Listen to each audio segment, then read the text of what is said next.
Hello, good afternoon students.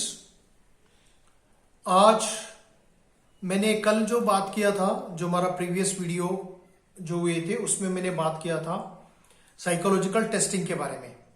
तो psychological testing का कुछ एरिया मैंने बताया था कि कौन सा एरिया होता है। तो जैसे पर्सनालिटी हो गया, और एटीट्यूड हो गया, एप्टीट्यूड हो गया, इंटरेस्ट हो गया, वैल्यूज हो गया, इस चीज के बारे में मैंने बात किया था। और एक न्यूरोसाइकोलॉजिकल टेस्ट भी डेवलप किया है, जैसे न्यूरोसाइकोलॉजिकल कंटेक्स्ट से हमने उसको मेजर करते हैं।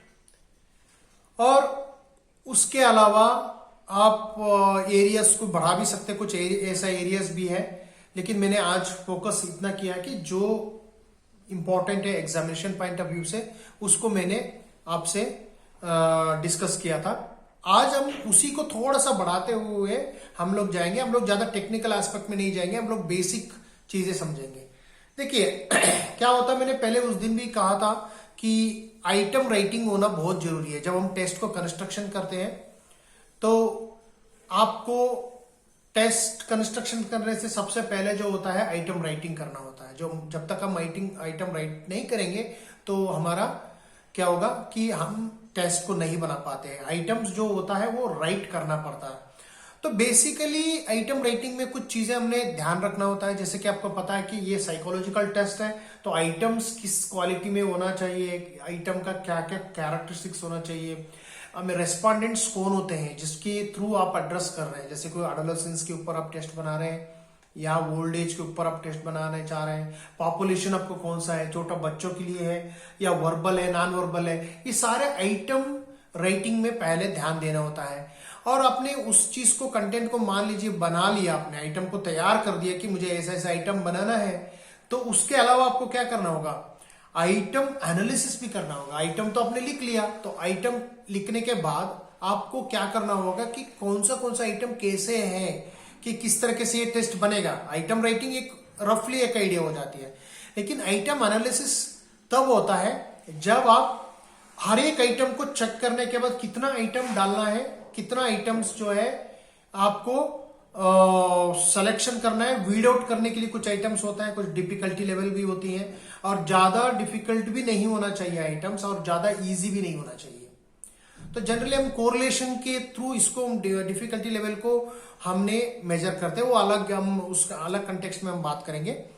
तो एक होता है हमारा आइटम एनालिसिस में टू इंपॉर्टेंट कंपोनेंट्स होता है। एक होता है हमारा आइटम डिफिकल्टी इंडेक्स। तो यानी कि आइटम डिफिकल्टी इंडेक्स का मतलब टेक्निकली ज्यादा हम लोग सोचने की जरूरत नहीं है, कितना डिफिकल्टी लेवल है। ज्यादा एक्सट्रीम डिफिकल्टी है, ऐसा डिफिकल्टी है जो रेस्पोंडेंट्स आपको टेस्ट ही नहीं ले पा रहे हैं, तो ऐसा भी इजी भी नहीं है कि रेस्पोंडेंट बहुत आसानी से आपको आंसर दे रहे हैं, तो उसका मतलब ही नहीं बन पाता है। जब हम कोरिलेशन, अगर एक हम ले लें कोरिलेशन को, हमने अगर मान लीजिए 25% या 50 एवरेज अगर हम ले लें, तो 50 के एवरेज आसपास अगर घूम रहा है तो वो अच्छा आइटम माना जाता है। तो आइटम एनालिसिस को भी थोड़ा सा हम डिटेल हम जाएंगे, जब आगे का आने वाला वीडियो में हमने थोड़ा सा टेक्निकल एस्पेक्ट को भी डिसाइड करेंगे। आज मैं इतना बता रहा हूं आपको, आइटम राइटिंग करने में हमारे लिए आइटम एनालिसिस करने में, पहले तो हम आइटम राइटिंग करेंगे और उसके बाद आइटम एनालिसिस करेंगे। तो आइटम एनालिसिस में क्या कंपोनेंट्स आएंगे, आइटम डिफिकल्टी इंडेक्स आती है और आइटम डिस्क्रिमिनेशन इंडेक्स होती है। डिस्क्रिमिनेशन का मतलब होता है रेस्पोंडेंट कितना आइटम को हम मतलब किस की लेवल में वो डिस्क्रिमिनेट कर पा रहे हैं। यानी कि हमारा एक लेवल होता है रेस्पोंडेंट का कि भाई मेरा, अलग अलग रेस्पोंडेंट को अलग अलग कैपेसिटी होती है आंसर करने का। तो हमने जनरली हर आइटम्स को डिफिकल्टी लेवल और अपर लेवल एंड लोअर लेवल करके कॉन्सेप्ट आती है, वो भी हम आगे बताएंगे। तो डिफिकल्टी लेवल को हम समझने के लिए upper level and lower level concept आ जाती है। हमने टेस्ट को हाफ ऑफ ऑल करके डिवाइड करते हैं, तो उसकी थोड़ी सी टेक्निकल एस्पेक्ट भी है जो हम लोग थोड़ी सी आगे क्लास में भी पढ़ेंगे। जैसे कि फॉर एग्जांपल कुछ फॉर्मूलाज भी है, जैसे आप आइटम एनालिसिस करने के टाइम में एक फॉर्मूला भी आती है, उसको हम अभी डिस्कस करेंगे आपके साथ। तो आप कितना थोड़ा समझना है कि आइटम राइटिंग के बाद होता है हमारा आइटम एनालिसिस। कई बार एग्जाम में पूछा जाता है, सबसे पहले स्टेप क्या होती है, आपको आइटम राइटिंग करना होगा, उसके बाद जो आता है आइटम एनालिसिस। तो उसमें इसी के बाद एक हमारा एक पॉइंट आती है, वो है आइटम कैरेक्टरिस्टिक्स करो, आईसीसी बोलते हैं। कई बार एग्जाम में आपको पूछा जाता है, आपको ज्यादा कुछ नहीं पूछते, उसका कैरेक्टरिस्टिक्स क्या होता है।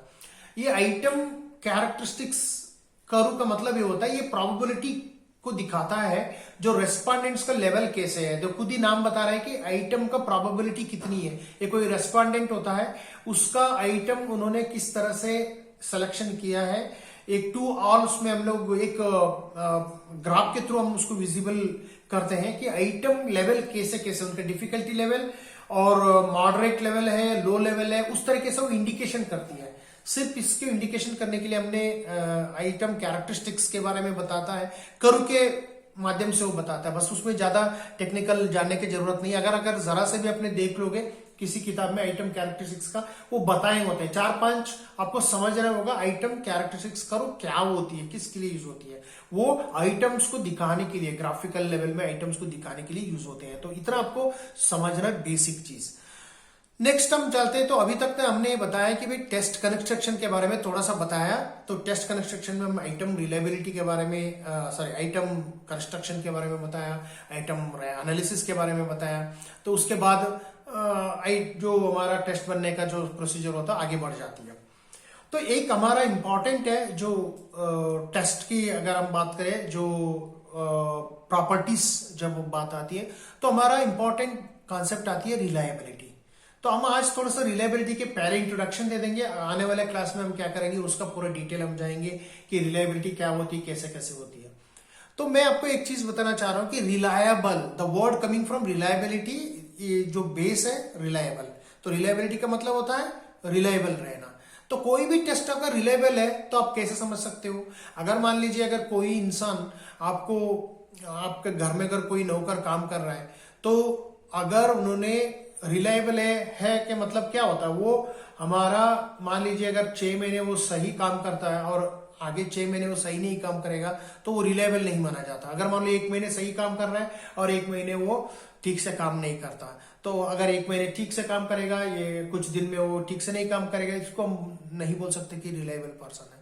तो टेस्ट भी ऐसा होता है। टेस्ट में एक, अगर मान लीजिए आपने एक टेस्ट कंडक्ट किया, एक पॉपुलेशन हाई स्कूल स्टूडेंट्स के ऊपर आपने कंडक्ट किया, एक स्पेसिफिक स्कूल या एक पॉपुलेशन हाई स्कूल स्टूडेंट्स, मान लीजिए 100 लोगों के स्टूडेंट्स को आपने कंडक्ट किया, और 1 महीने के बाद आपने उसी टेस्ट को सेम पॉपुलेशन के ऊपर आपने कंडक्ट किया, जो रिजल्ट आए, उसके जो स्कोर आए, उसमें ज्यादा अंतर दिख गए। अगर मान लीजिए पहले जो सारे बच्चे ने एवरेज जो स्कोर किए थे अराउंड 90 स्कोर किए थे, जब अब अभी स्कोर किया अपने सारे बच्चे ने 50-40 के स्कोर कर रहे हैं, तो ऐसा स्कोर में डिफरेंस आना मतलब ये टेस्ट रिलायबल नहीं होती है। इस टेस्ट को रिलायबिलिटी हम नहीं डिपेंड कर सकते, यानी कि ये टेस्ट में कहीं ना कहीं तो पॉपुलेशन की प्रॉब्लम होने का, नॉर्म्स एंड पॉपुलेशन प्रॉब्लम्स होने का चांसेस होता है। तो ये रिलायबिलिटी है। तो रिलायबिलिटी के कुछ कंपोनेंट्स हम ध्यान रखना होता है, वो क्या है, test can be influenced by person. देखिए रिलायबिलिटी में कोई चीज क्या होता है, टेस्ट कोई भी अगर आप टेस्ट कंडक्ट कर रहे हो, मान लीजिए आज मैंने एक कुछ लोगों में मैंने टेस्ट कंडक्ट किया, तो उसका साइकोलॉजिकल स्टेट और फिजिकल स्टेट आफ्टर 20 डेज या आफ्टर 1 मंथ वो साइकोलॉजिकल स्टेट और फिजिकल स्टेट सेम नहीं रहेगा, उसमें बहुत कुछ बदल सकती है। तो इसीलिए रिलायबिलिटी की उस चीज को हमने, उस फैक्टर को भी मैटर करती है। ये बहुत इंपॉर्टेंट कंपोनेंट है कि रिलायबिलिटी को इन्फ्लुएंस करती है। और दूसरी बात है फॉर्म्स ऑफ द टेस्ट। देखिए कई बार आइटम सेम होती है एक टेस्ट में, लेकिन उसका अलग अलग सब कंपोनेंट्स होती है, फॉर्म्स हम बोलते हैं उसको। तो उस फॉर्म्स को भी हमने देखना पड़ेगा कि किस तरीके से फॉर्म्स बनाए होते हैं, मतलब अलग अलग सब फॉर्मेट होती है विद इन द टेस्ट। तो बट आइटम्स जो हमारा सब्जेक्ट आइटम्स जो होते हैं, जो जिस मैटर को हम मेजरमेंट करना चाहते हैं वो ही रहेगा, लेकिन फॉर्म्स टू फॉर्म्स क्या होती है, वो जो क्वेश्चन का जो डिफिकल्टी लेवल हो सकता है, अंडरस्टैंडिंग क्या होती है, वो थोड़ा सा बदल सकते हैं। I am talking about forms of the test. तो ठीक है, तो ये भी हमारे लिए ध्यान रखना होगा, ये भी इन्फ्लुएंस करती है रिलायबिलिटी को। तो मल्टीपल रेटर्स होता है। देखिए हम रिलायबिलिटी को, अगर कोई भी चीज को हम रिलायबिलिटी करते हैं, जैसे टेस्ट भी हो, जब हम फाइनल लेवल में जाते हैं टेस्ट कंस्ट्रक्शन की, तो रिलायबिलिटी होती है। अब रिलायबिलिटी भी क्या होता है कि मल्टीपल रेटर्स होते हैं। जब हम अगर मान लीजिए 100 लोग, अगर हमने एक टेस्ट 50 लोगों को भेजा तो 50 का ओपिनियन अलग अलग होती है। तो मल्टी रेटर्स में थोड़ा सा जितना लेजिबल हो उतना हम लोग कर सकते हैं। जैसे कि मान लीजिए मेजॉरिटी पीपल आर जो ओपिनियन दिया है उस ओपिनियन को हम रहना पड़ता है। लेकिन इन एक्चुअल सेंस क्या होता है, मल्टी रेटर होने की वजह से कई बार रिलायबिलिटी में खतरा आने की चांसेस होती है। तो इसलिए ये तीनों फैक्टर क्या करती है, रिलायबिलिटी को इन्फ्लुएंस करती है। तो दिस इज व्हाट, अगेन मैं आपको रिपीट कर रहा हूं, test can be influenced by person psychological state and physical state. और क्या हो गया second, forms of the test, किस तरीके से फॉर्म्स होते हैं, कितना फॉर्म्स होते हैं विद इन द टेस्ट में, ये भी इन्फ्लुएंस करती है रिलायबिलिटी को। और मल्टीपल रेटर्स होते हैं। मल्टीपल रेटर्स क्या होते हैं, उनका जो एटीट्यूड, उनकी जो फ्रेम ऑफ द माइंड बोलते हैं, फ्रेम ऑफ रेफरेंस ही कई बार बोलते हैं हम लोग, फ्रेम ऑफ रेफरेंस भी जो है इन्फ्लुएंस करने का चांसेस होता है। तो इसलिए तो रिलायबिलिटी को पहले आज समझ लीजिए कि रिलायबिलिटी, कोई भी टेस्ट ऑफ रिलायबल होना है तो इस चीज को हम ध्यान में रखना होता है। तो इसलिए आज मैंने इतना आपको बताया। तो आप लोग को पता है कि मैंने यूजीसी नेट 2022 को क्वालिफाई किया है और पेपर 1 को भी मैंने बहुत अच्छी तरह इस बार किया था। तो हमारे नेट साइकोलॉजी के माध्यम से हम लोग ऑनलाइन कोचिंग करने की प्रयास में है, कर रहे हैं। ऑलरेडी हमारा कोचिंग शुरू हुआ है, बेसिक कोर्स और 6 मंथ का कोर्स जो एडवांस रहेगा, और 2-2.5 महीने का कोर्स है हमारा फंडामेंटल कोर्स रहेगा। तो आप लोग यदि ज्वाइन करना चाहते हैं हमारा ऑनलाइन कोर्स, तो नीचे दी गई ये डिटेल्स आप मुझे कांटेक्ट कर सकते हैं, आप कमेंट करके कर सकते हैं, या मेरा अबाउट रीजन में जाके मेरा फोन नंबर है, तो वहां पे भी मेरे से आप कांटेक्ट कर सकते हैं कि फीस स्ट्रक्चर्स वगैरह क्या होते हैं। तो और साथ ही साथ आप इस वीडियो जो हमारा प्लेलिस्ट बना हुआ है अलग अलग टॉपिक में, तो आप उसमें देख लीजिएगा। और आपका फ्रेंड के साथ इस वीडियो को अगर आप फायदेमंद लग रहा है तो आप फ्रेंड्स को, जिस तरह से आपकी जिस तैयारी कर रहे हैं उन लोगों में शेयर कर लीजिएगा, ताकि आप लोगों का तैयारी बहुत आसान हो जाए और एक रेगुलर वे में चले जाए। तो यही तो मेरा बोलने का। तो थैंक यू सो मच, आप लोगों ने इतना देर तक आपने सुना। तो आने वाले दिनों में हम लोग बात करेंगे साइकोलॉजिकल टेस्ट का प्रॉपर्टीज क्या होती है, रिलायबिलिटी का टाइप्स क्या होता है, वैलिडिटी का टाइप्स क्या होता है। तो इस तरह से, इसी माध्यम से हम लोग आज बात करते हुए हम लोग क्लास एंड करेंगे। तो प्लीज आप अपना फ्रेंड्स, अगर आप नया है तो प्लीज सब्सक्राइब कर लीजिएगा एंड शेयर कर लीजिएगा, लाइक कर लीजिएगा। Thank you so much.